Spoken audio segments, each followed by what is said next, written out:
Bonjour, bonsoir, bonne nuit, c'est Altiste Brook. Aujourd'hui, on se retrouve pour une toute nouvelle vidéo. Alors, pas manga cette fois, mais on reste dans le thème parce qu'on va parler anime. Alors, on a de la chance, notre génération a connu énormément d'animes. Alors, je parle vraiment de la génération 2000 qui a grandi avec Gulli, Canal J, manga, etc.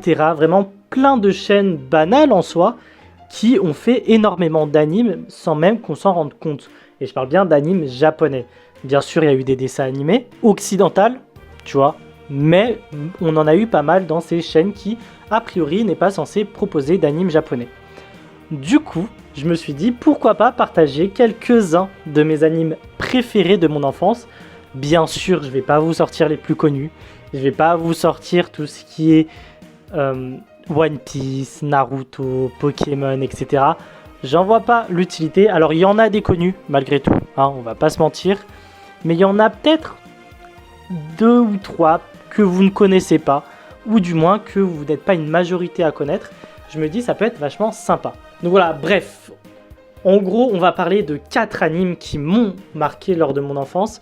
Et franchement, ça peut être vachement sympathique. Donc pourquoi pas commencer tout de suite.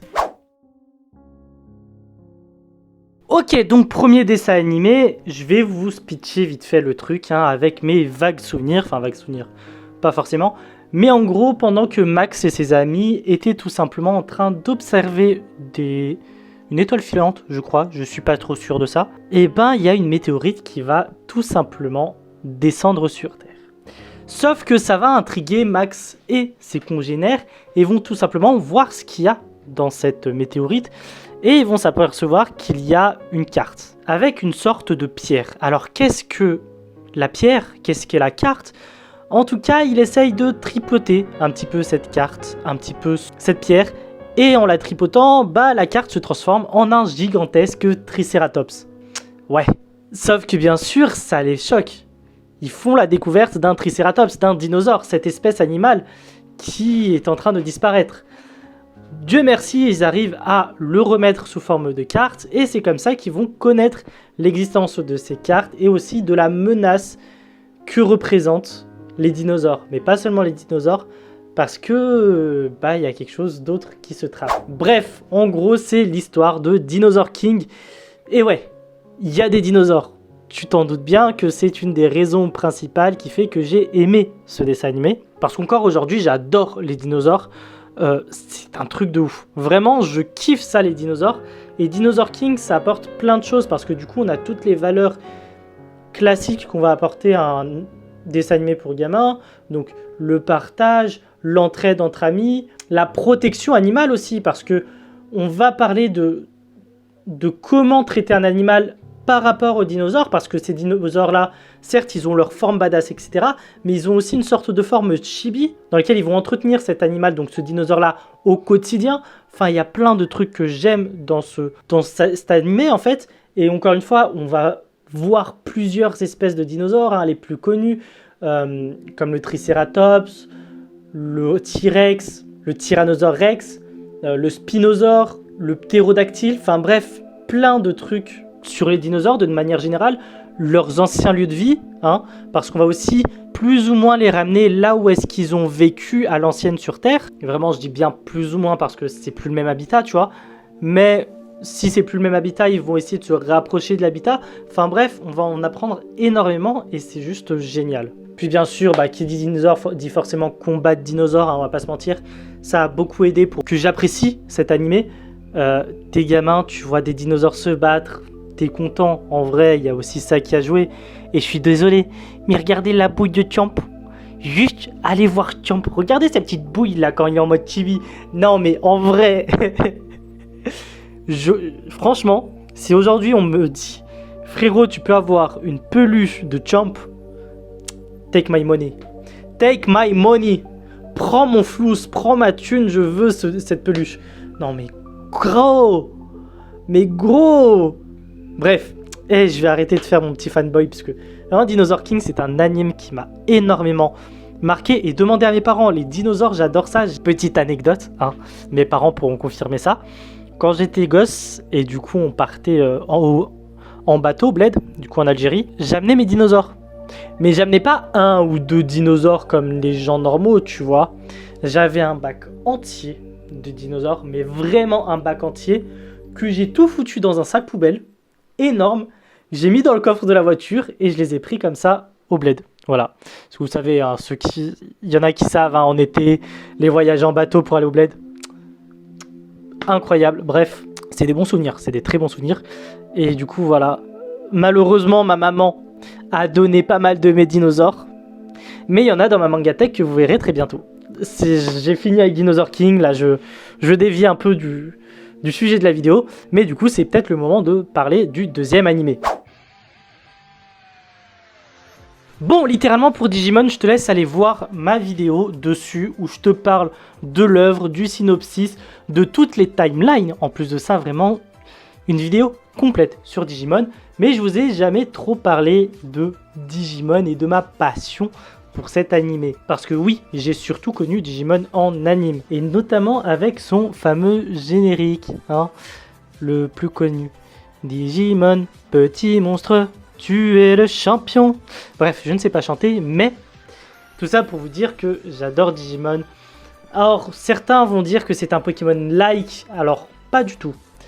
Faut savoir que déjà, c'est un isekai. Et ce n'est pas un isekai comme on connaît aujourd'hui.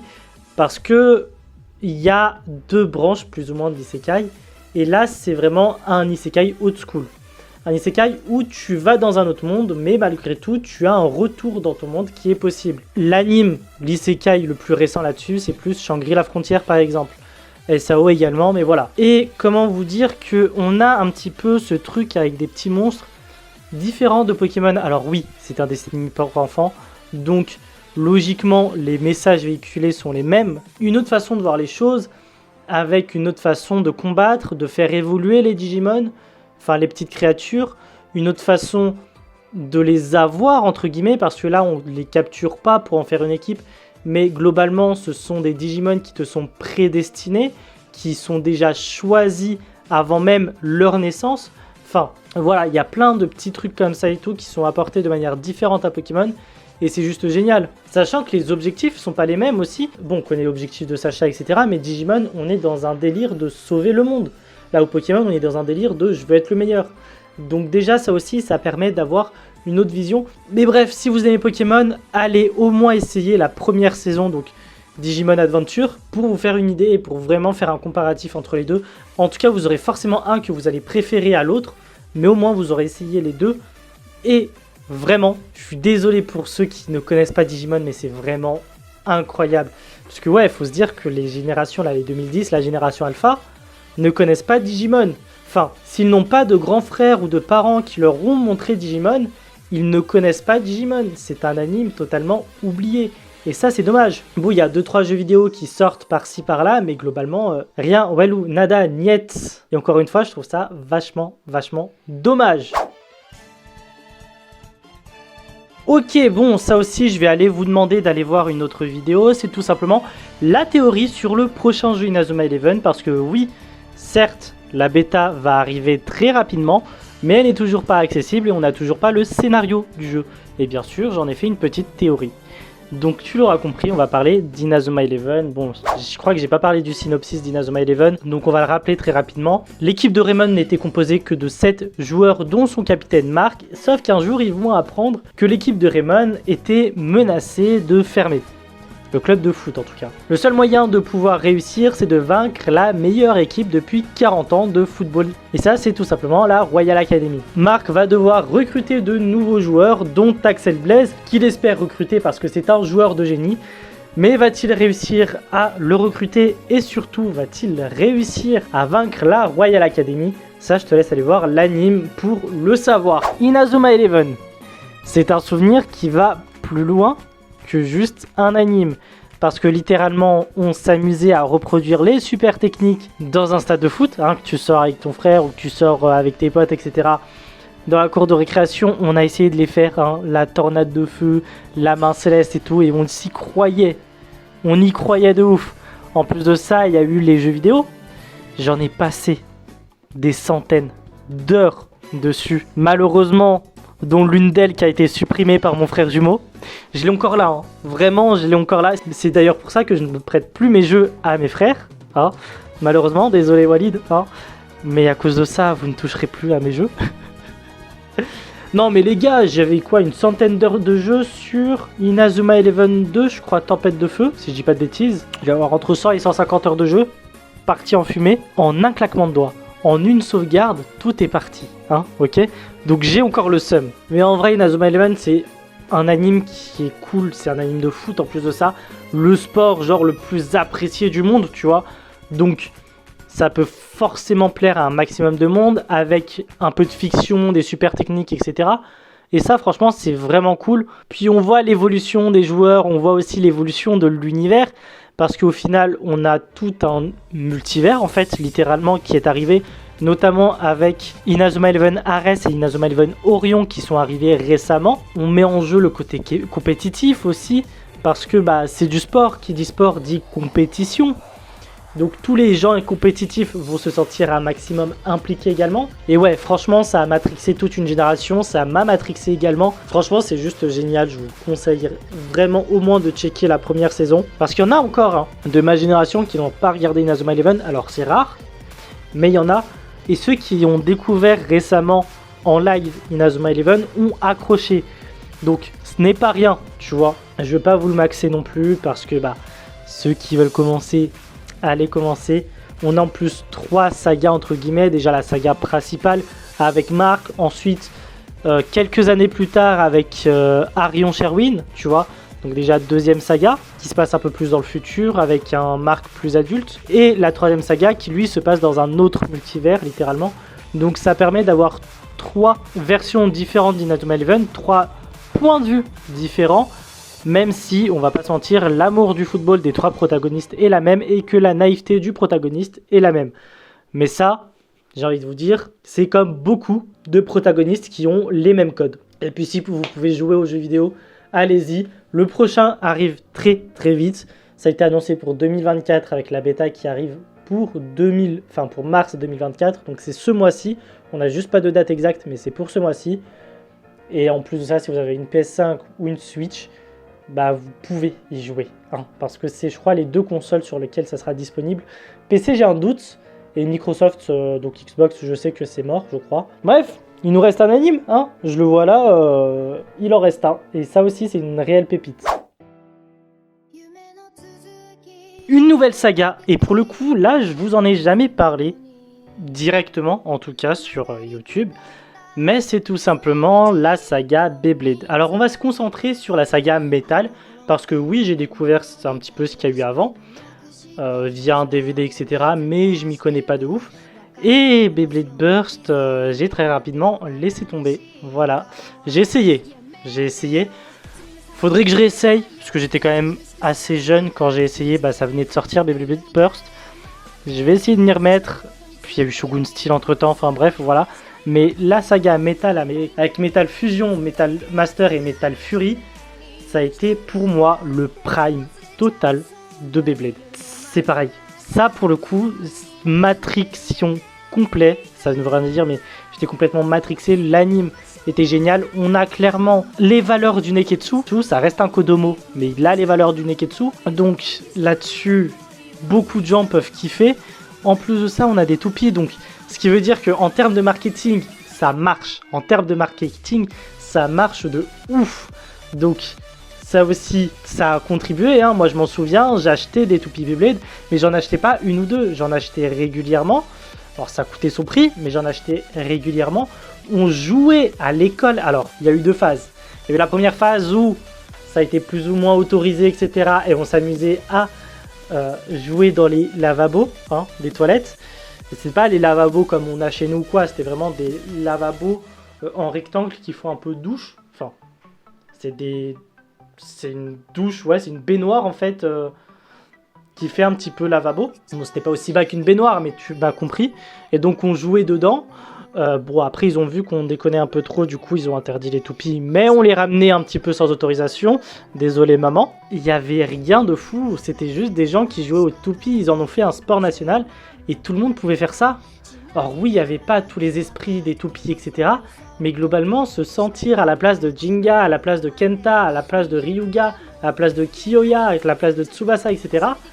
Bah c'était pas compliqué parce que bah il suffisait d'avoir une toupie, d'avoir un lanceur et de jouer contre quelqu'un. Ok? Donc vraiment, il n'y avait pas besoin de grand chose. Et on pouvait même se représenter, si t'aimais un petit peu customiser tes toupies, bah se sentir un peu comme Madoka qui réparait, etc. Bon, toi tu customises. Et ça aussi c'était génial, le fait de pouvoir customiser ses toupies, mais vraiment les customiser avec des roues de fusion, avec des pentes de performance, avec des boulons, etc. Enfin bref, on pouvait faire énormément de choses. Ils arrivaient à faire aussi de la nouveauté.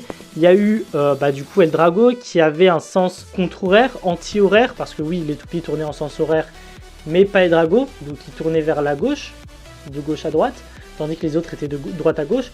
Il y avait du coup Gravity Destroyer qui lui tournait littéralement des deux sens, il pouvait faire les deux. On avait des toupies plus grosses, on avait Bonfire Blaze qui avait une pente de performance en métal, etc. Enfin, malgré tout, il y avait eu quelques subtilités, quelques nouveautés qui étaient apportées dans le jeu, qui étaient apportées dans les jouets, qui étaient apportées dans l'anime. Et franchement, bah encore une fois, on se faisait kiffer. On se faisait kiffer, on se faisait plaisir. On avait des stadiums. Franchement, j'ai même pas eu besoin de quelqu'un pour jouer. Tu lances une toupie, tu lances tout de suite après une deuxième toupie. Voilà, tu te fais ton kiff en fait. Et j'en ai fait des tournois de toupies comme ça avec juste moi tout seul et plusieurs toupies. Et je les faisais affronter comme ça. 2 par 2, je faisais des petits combats en tel ou tel point. Et puis, je kiffais quoi. Mais bref, ouais, suivre l'histoire de ce jeune blader, donc Jinga, qui, au début, on le connaît pas, personne ne le connaît. Mais qui, au fur et à mesure, veut devenir le meilleur blader, veut prendre du kiff. Et au final, on sait qu'il a quelques embrouilles avec la nébuleuse noire. Petite organisation, enfin, petite, grosse organisation machiavélique. On entre dedans totalement et ça se développe. Hein.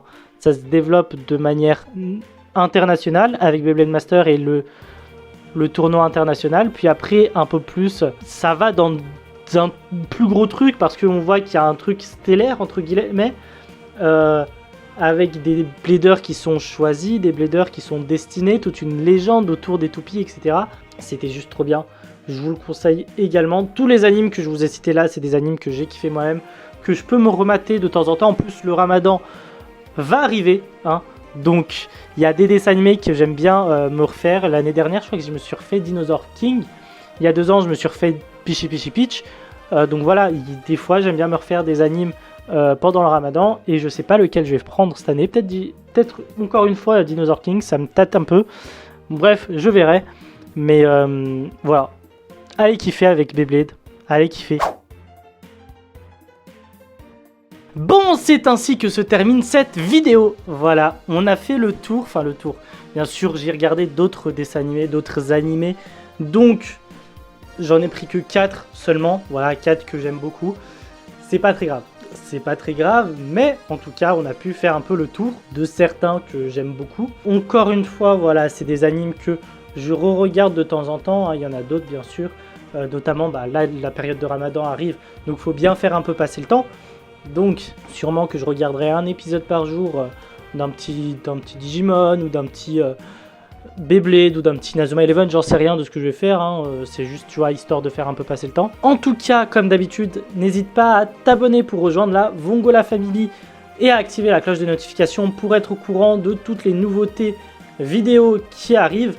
D'ailleurs, n'hésite pas à me dire dans les commentaires quel anime tu as regardé quand t'étais gosse, hein, quand t'étais plus jeune. Et si t'es un gosse, dis-moi quel anime tu regardes encore à l'heure actuelle, ça m'intéresse énormément. N'hésite pas à faire un tour dans la description pour voir l'intégralité de mes réseaux sociaux et aussi de Patreon et de Tipeee qui sont des aides financières pour pouvoir investir dans du matériel de vidéo, pour investir tout simplement dans de nouveaux mangas à vous présenter, des projets mangas bien sûr que j'ai, ou tout simplement des boosters de cartes. Bref, tous les dons sur Patreon ou Tipeee sont récupérés pour pouvoir les utiliser en vidéo. Bref, en tout cas, nous, on se retrouve très bientôt. À plus, c'est Brokist. Yo